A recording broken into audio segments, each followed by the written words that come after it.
Ciao a tutti, bentornati sul mio canale, benvenuti in questo nuovo video. Bene, oggi parliamo di un NDE abbastanza particolare, un NDE che arriva durante un congelamento e che ci riporta ad alcune conclusioni che abbiamo già visto in alcune altre NDE. Quindi facciamo attenzione e procediamo. Allora, l'NDE è l'NDE di Dennis Hall, oggi purtroppo ormai scomparso, ed avviene il 26 novembre 1966, ma cominciamo dall'inizio.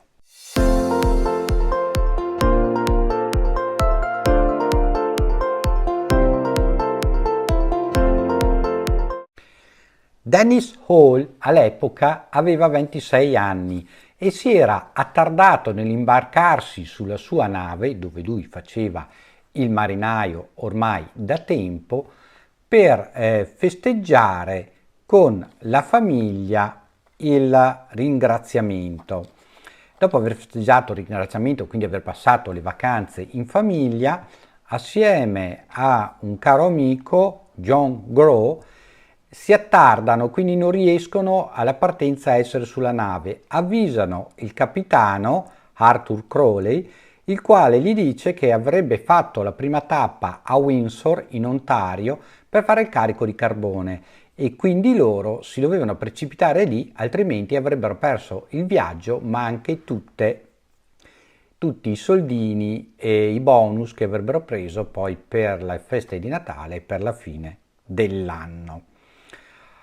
Quindi in quel novembre del 1966 Dennis Hall con l'amico John Grow si scappicollano a tutto spiano da Stabula nell'Ohio e si precipitano verso Windsor nell'Ontario per riuscire a raggiungere il lago Huron. Il lago Huron, dove questo lungo mercantile, circa 200 metri di lunghezza, avrebbe caricato il carbone per fare il suo trasporto attraverso questo enorme lago degli Stati Uniti d'America.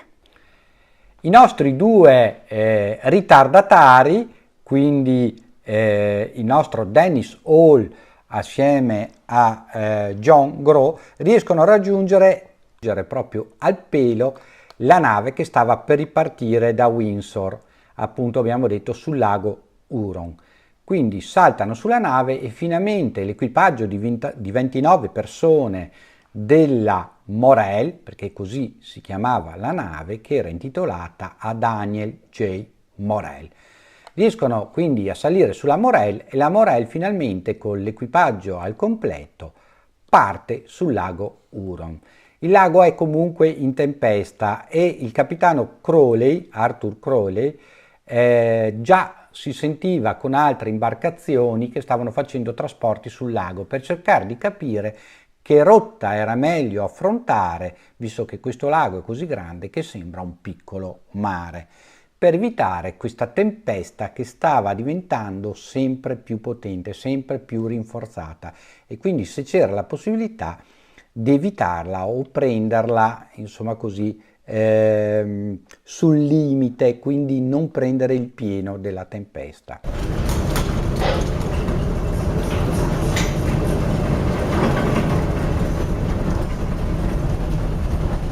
Nulla valsero i suoi tentativi. Difatti in quella giornata, già verso la mezzanotte, fa un comunicato radio con una nave, un'imbarcazione che sembrava vicina alla loro rotta, la quale anch'essa dava indicazioni pessime di quello che stava incontrando. Quindi il comandante Crowley non può far altro che avanzare per la rotta prestabilita.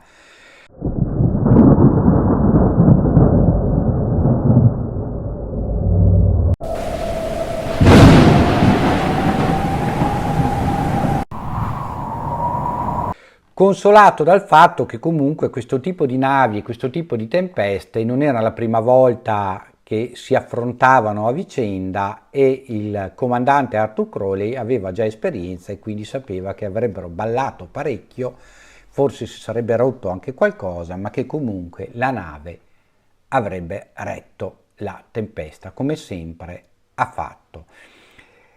C'era un ma, che la nave Morel aveva ormai 60 anni, 60 anni di utilizzo, 60 anni di tempeste, di brutto tempo, di grandi onde, perché su questi laghi le onde arrivano a 10-12 metri d'altezza, fino quasi a 20 come negli oceani, quindi affrontare queste onde, questo vento e queste battaglie così, diciamo, di tempeste logoravano parecchio queste navi. Il lago Huron pareva non volersi calmare.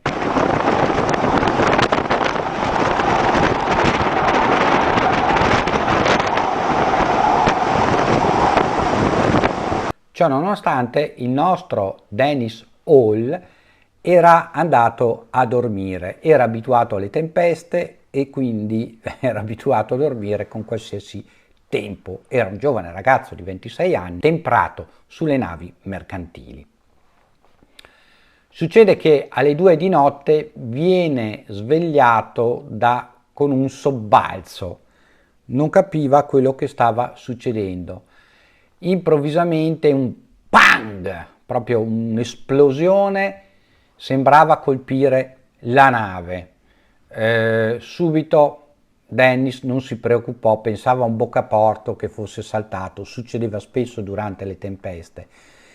Però poco dopo la libreria che aveva sopra la sua branda si scardinò e le piombò addosso, una cosa che non era mai successo in tutti gli anni in cui lui aveva lavorato sulla Morel.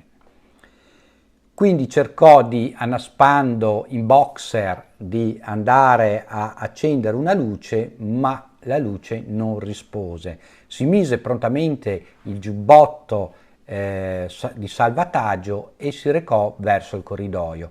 Una volta raggiunto il corridoio iniziò a suonare l'allarme della nave. Vide che, come lui, altri membri dell'equipaggio arrivarono assonnati nel corridoio. Cercò di guardare fuori dal boccaporto e vide come la nave era spezzata in 2 tronconi e il troncone di prua, a differenza loro, era ancora illuminato.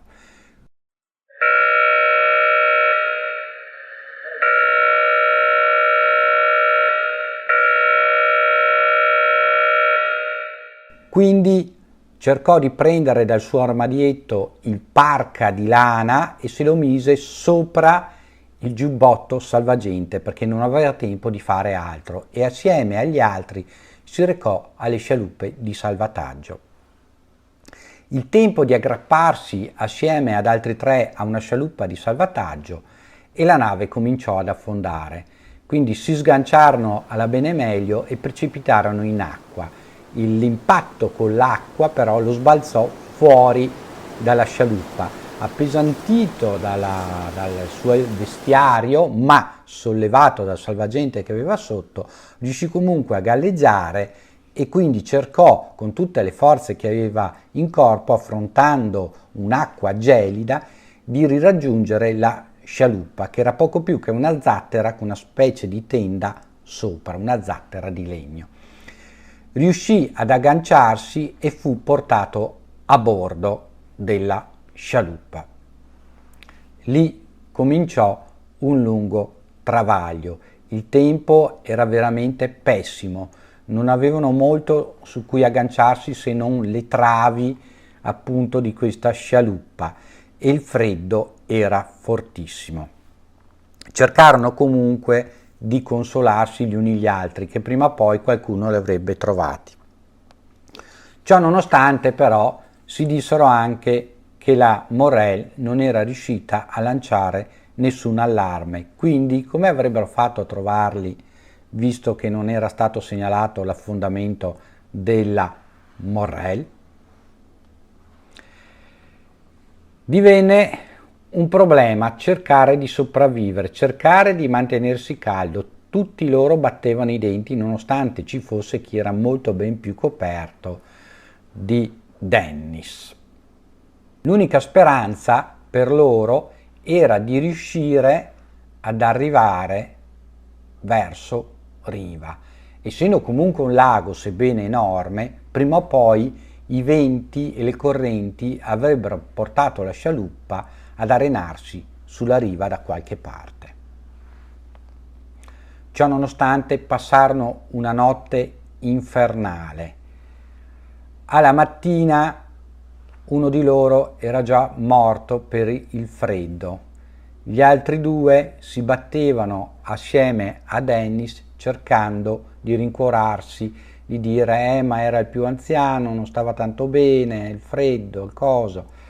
Ma anche Dennis era bagnato, gli indumenti che aveva addosso erano bagnati, per quanto la lana aveva fatto la sua funzione, che pur essendo bagnata aveva mantenuto una certa temperatura corporea